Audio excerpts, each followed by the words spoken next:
So, hi everyone.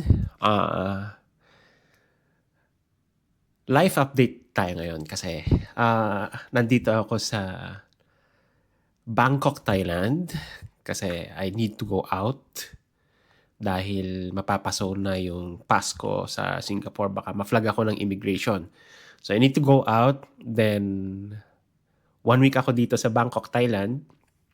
Then, babalik din ako sa Singapore para magkaroon ako ng fresh 30 days again. And I have a good news to you that almost 2.5 months na paghahanap ko ng work, natanggap din ako sa wakas. And I'm so happy. And I'm really hoping na tuloy-tuloy na to. At dahil doon,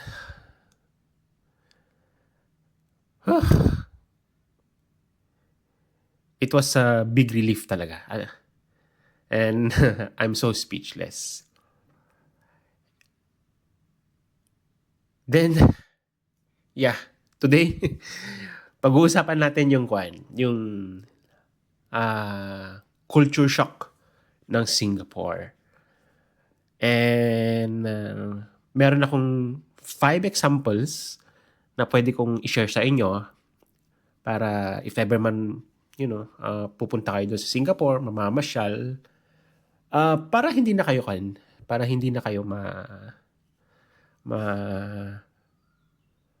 mabigla, kumbaga. So, yung unang culture shock ko doon, na mararamdaman nyo kasi by experience to if ever kayo yung kayo yung nature na pag magta-travel kayo is gusto nyong nag-grab, napansin nyo na yung grab driver siya yung bumubuhat ng mga bags nyo, luggage nyo, and after pagdating nyo sa destination, sila din magbubukas ng pintuan sa likod nyo, ilalabas nyo yung luggage nyo. Well, in fact, pagdating nyo sa Singapore at nag-book kayo ng Grab, they will never get your bags and luggages para ipunta sa likod. Hindi ko nilalahat, pero by my experience, lahat ng Grab na pinuntahan, lahat ng Grab na na binook ko, ganon sila. I don't know why, pero I think ang reason nila is I don't know kung tama ba to, kasi nung nabasa ko sa Reddit tungkol doon, binayaran mo sila para mag-drive, hindi daw magbuhat ng mga luggages. Which is,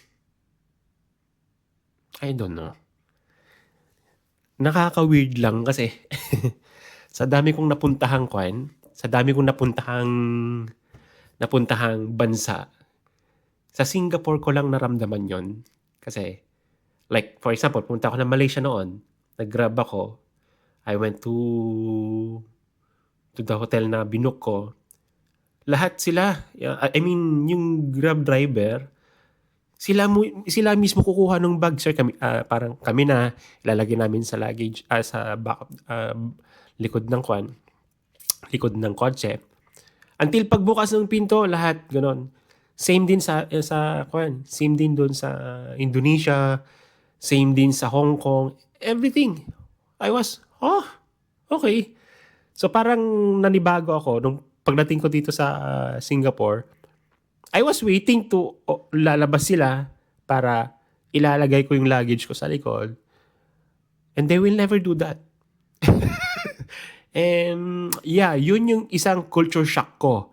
So wag na kayo mabigla if ever maka-experience kayong ganong mga driver. Which is crazy kasi hindi daw bayad yon. Ang binayaran is i-deliver sila.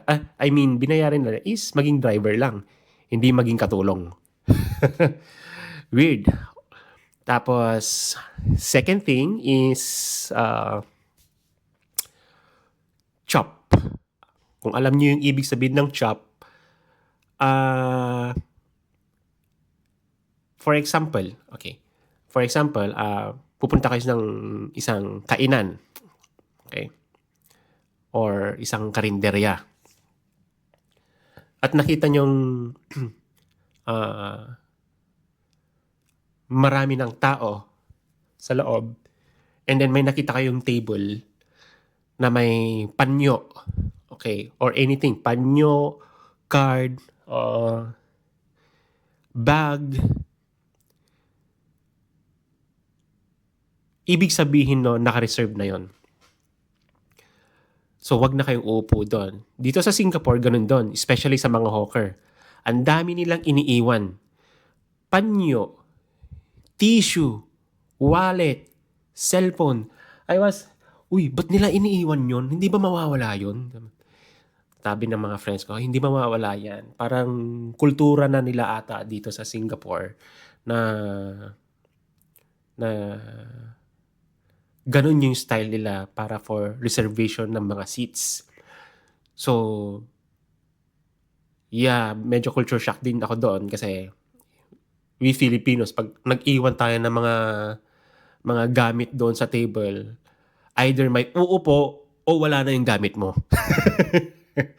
I'm not bullying the Philippines, but I think yun yung kasi nakikita natin eh. Pero hoping mabago yun ng mga kultura ng Pilipino sa Pilipinas.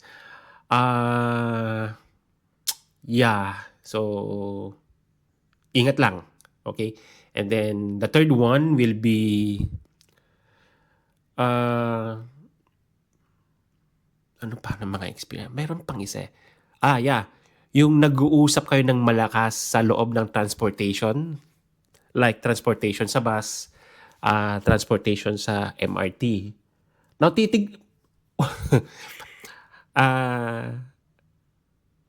pag malakas yung boses yung nag-uusap, minsan, naiirita yung mga tao sa loob ng MRT and bus. Kasi nga, talagang hindi nila nire-require na mag-usap sa loob ng mga transportation. They want to be peaceful inside. There was instance na nasa MRT ako. Yeah, I remember this. I think 3 silang Indiano. Ang lakas ng boses, no? So sobrang lakas ng boses habang nag-uusap. Lumapit yung 2 lokal. Pinagalitan, as in pinagalitan sa harap ng pinagalitan sa loob ng MRT. Lahat kami nakatingin. Ayan, patay. Pagkatapos nun, sumumbat pa yung Indiano na bakit siya nakikialam, usapan nila yon. Tapos, ayun, hanggang nagkaroon na ng tension, nagka-reporta na sa police. So, yun yung mga culture shock ko. Kaya, every time na pumupunta ako sa mga transportation, as much as possible, mahirap makipag-usap ng malakas ng boses. Siguro mga mahihinaon lang kasi siguro nga naman pagod na yung mga tao at nasa MRT at nakatulog na rin dun sila. Parang yun na lang yung time nila para magpahinga after ng work nila or papunta doon sa work nila. So, yeah. So, pang-apat, I think fourth is pagpila. Ayun. Dito magaling mga Singaporean eh. Hindi ko alam bakit sila nai-inlove masyado sa kwan. Nai-inlove. Ang sipag nilang magpila kahit hindi nila alam kung ano yung pinipilahan nila. Ang weird lang kasi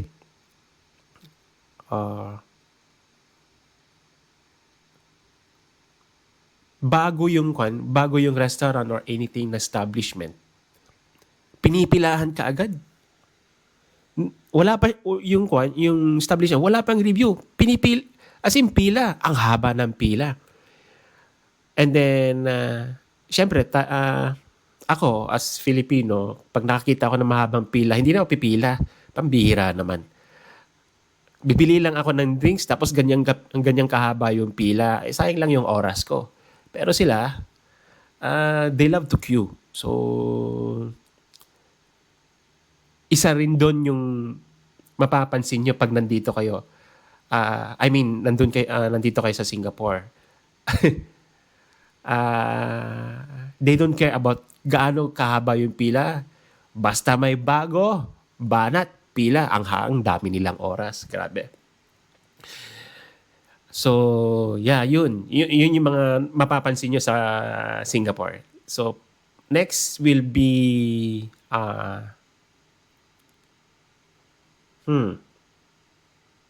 ito very common kasi yung ginagasnan natin sa Pilipinas, after we eat sa restaurant, hinaayahan na lang natin doon, di ba? Sa Singapore, hindi pwede 'yon.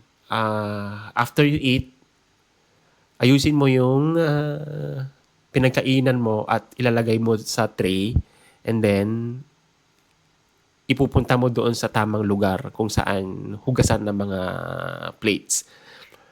So yan din yung napansin ko noon kasi nung first month ko sa Singapore, parati kong iniiwan yung mga pinagkainan ko sa hawker. Until may sumita sa akin na sabi, when you are finished, just put your tray in that area. And remember, sabi sa akin,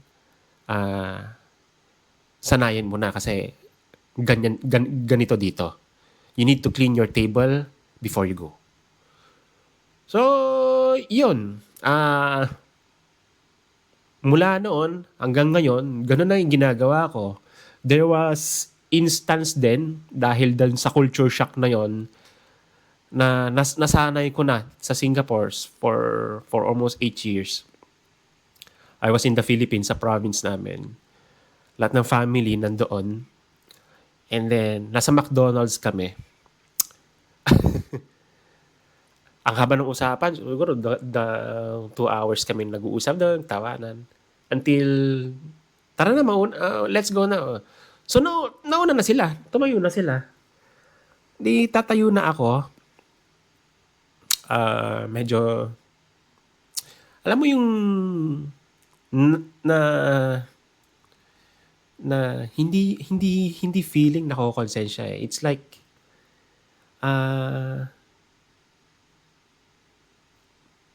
hindi ko siya ma-explain. Pero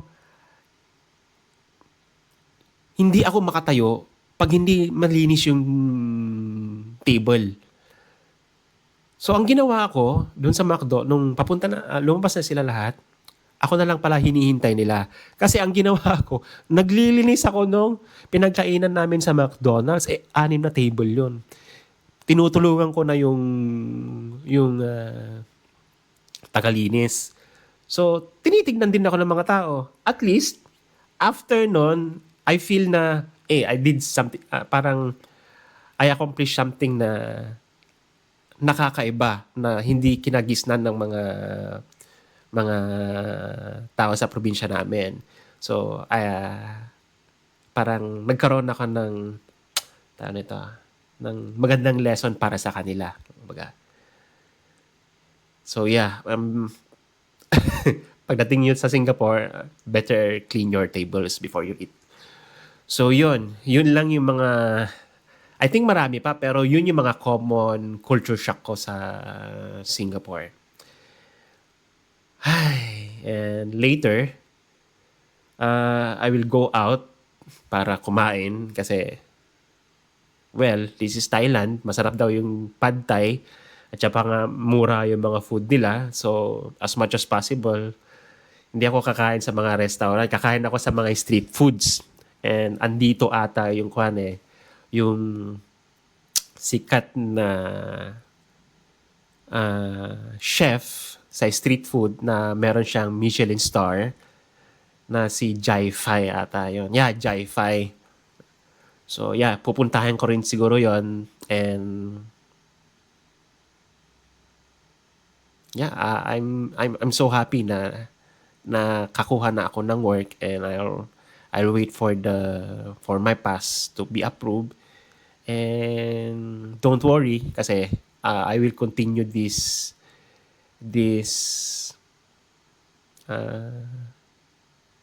YouTube channel para makita nyo yung journey ko along the way. So I hope you like this video, and don't forget to like and subscribe, and just comment down below kung ano yung mga culture shock nyo rin sa mga ibang bansa. Kumbaga.